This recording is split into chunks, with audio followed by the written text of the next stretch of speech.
Good morning बच्चों आज हम आपकी 7th क्लास की इंग्लिश की वर्कशीट नंबर 7 करेंगे। तो जैसे आप सबको पता है कि आपको अपना नाम लिखना है और अपने क्लास टीचर का नाम लिखना है। तो ये 9 अगस्त की आपकी वर्कशीट है। तो इसमें आपके जो पिछली बार भी आपका आया था 3 क्वेश्चंस, सॉरी आपका ये चैप्टर है, इसमें आपका 3 क्वेश्चंस, इसके क्वेश्चन के आंसर देने हैं।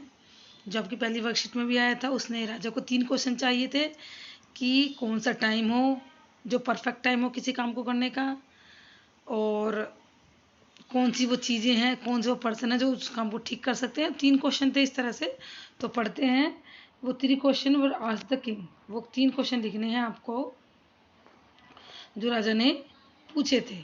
तो आपको पिछली वर्कशीट से याद होंगे तो आप लिख पाएंगे बड़ी आसानी से कि वो कौन कौन से क्वेश्चन थे जो राजा ने कहा था कि मुझे इन क्वेश्चन का आंसर जानना है कि what is the time to do something, what is the right time to do something, and तीनों क्वेश्चन के इसके इसमें यहाँ पर लिखना है आपको। मैं बताती हूँ आपको लिखकर। तो बच्चों इसमें पहले जो हमारे पिछली वर्कशीट में थे ये क्वेश्चन, तो इसमें से हम शुरू करते हैं लिखना। 3 क्वेश्चन कौन कौन से हैं। तो फर्स्ट है,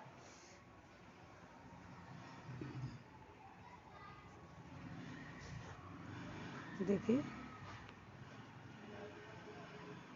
right time to do something. पहले वाले में आप ये लिख देंगे कि किसी भी काम को करने का सही समय। इसमें लिख देंगे, इस क्लाउड में 3 क्लाउड हैं, 3 ही क्वेश्चन थे। दूसरे में क्या लिखेंगे, इसको आप लिख लेंगे। दूसरे में लिखेंगे राइट पीपल टू लिसन, कि कौन से वो लोग हैं जो उसको सुन सकते हैं अच्छे से, जिनसे वो काम कराए। तीसरा है, देखो तीसरे में क्या लिखेंगे आप, मोस्ट, थर्ड क्लाउड में लिखेंगे मोस्ट इम्पोर्टेंट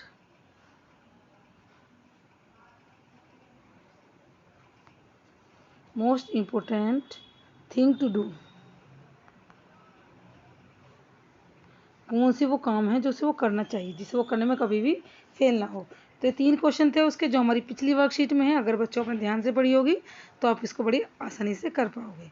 अब क्वेश्चन नंबर 1 हमारा कंप्लीट हो जाता है और क्वेश्चन नंबर 2 की तरफ चलते हैं। देखिए दूसरे में क्वेश्चन में क्या है, match the picture with the correct word the manner shown given.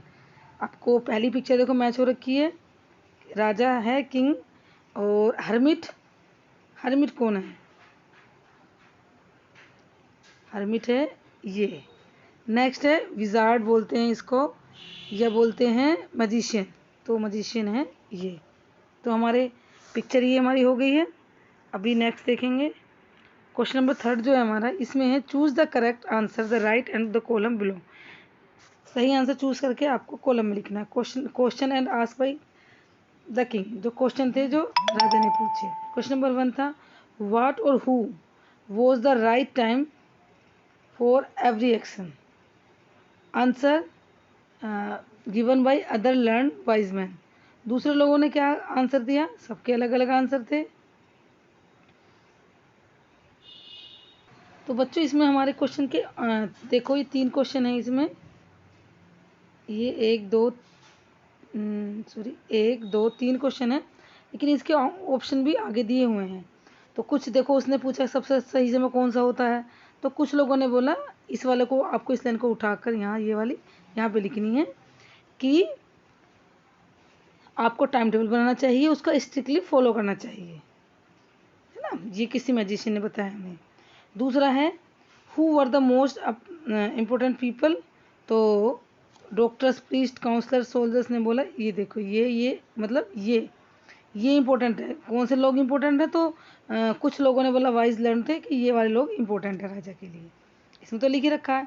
Third में पूछा था what who was the most important thing, तो उन्होंने बोला ये तीसरा, इसमें यहाँ पर यहाँ से उठा के साइंस, रिलीजियस वर्शिप, फाइटिंग के राजा को साइंस के बारे, विज्ञान के बारे में, धार्मिक होने के बारे में, पूजा वर्क करने के बारे में, और फाइटिंग, लड़ाई के युद्धों के बारे में सोचना चाहिए, वो काम इम्पोर्टेंट है।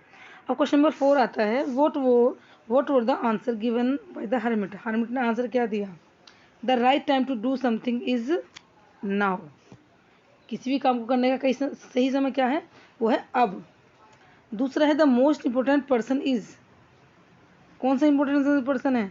The person you are with. जो भी तुम्हारे साथ है वही तुम्हारे लिए सबसे इंपॉर्टेंट है, क्योंकि जो तुम्हारे साथ जिस समय है वही तो साथ देगा।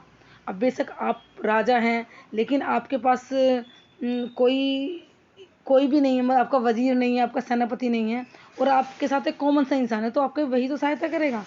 तीसरा है most important things to do. सबसे अच्छी चीज़ क्या है? कि हम दूसरों के लिए काम करें, डू अदर्स, कि हम दूसरों के लिए काम करें। सबसे अच्छी चीज़ जो करने का है वो ये है। तो इस तरह से हर्मिट ने राजा को एक ऐसे आंसर दिए जिससे राजा सेटिस्फाइड हुआ, और राजा को उसने प्रैक्टिकल करके दिखाया। आपकी चैप्टर में है ये सारा कुछ। तो बच्चों, आई होप आपको समझ आया होगा, और आप इसको लर्न भी करने की कोशिश करिएगा, क्योंकि साथ साथ लर्न करते चलेंगे तो आपको एग्ज़ाम में प्रॉब्लम नहीं होगी।